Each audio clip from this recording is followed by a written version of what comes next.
जिनकी संतान नहीं हुई है वो रो रहे हैं कि संतान हो जाए, और जिनकी हो गई है वो ज़्यादा रो रहे हैं। मेरे पास ही आते हैं, महाराज जी जाते तो नहीं होती तो ठीक है, बड़ी खतरनाक संतान। आज की जनरेशन को देख करके आज आदमी दुखी है कि ऐसी संतान होती नहीं तो ठीक है। और ये कथा भागवत में प्रमाण है आत्मदेव की। आत्मदेव साधु संतों से जाके मिला, क्योंकि बड़ा अच्छा वजनानंदित संतों से संपर्क था। ऐसी कोई युक्ति बताओ, मेरे कोई संतान हो जाए, मेरे बारिश हो जाए, क्योंकि अपुत्रस्य गतिर्नास्ति, बिना संतान की गति नहीं होती। अब यहाँ बड़े बड़े बुजुर्ग बैठे हैं, पुरानी कितनी 40-50 साल से कथाएं सुनते चले आ रहे हैं। क्या इस बात को आप सिद्ध मान लोगे, अग्री हो इस बात से कि बिना संतान की गति नहीं होती? इसका मतलब है जिनके संतान नहीं होती उनकी गति होती नहीं है।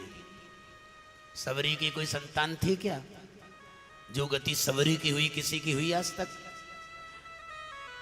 बोलो। पितामह भीष्म की कोई संतान थी क्या?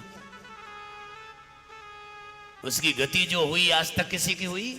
अंतिम समय जाके भगवान दर्शन देके उनके प्राण छूट रहे हैं। क्या कहना है, क्या संतान गति करेगी? और जिनके है संतान, धृतराष्ट्र के 100 पुत्र थे, अग्नि संस्कार करने वाला कोई रहा?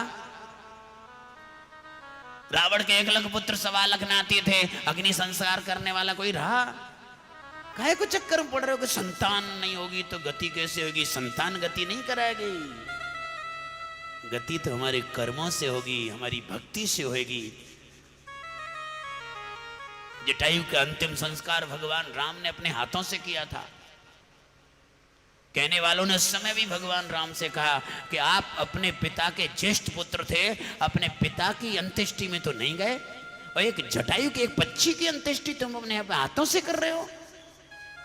भगवान ने कहा, मानो एक भगत कर नाता, मेरा नाता रिश्ता कोई संसार के संबंधियों से नहीं है, मेरा नाता केवल भक्ति से है। भक्त्या तुष्यत केवलम नच गुणै भक्ति परियो माधव।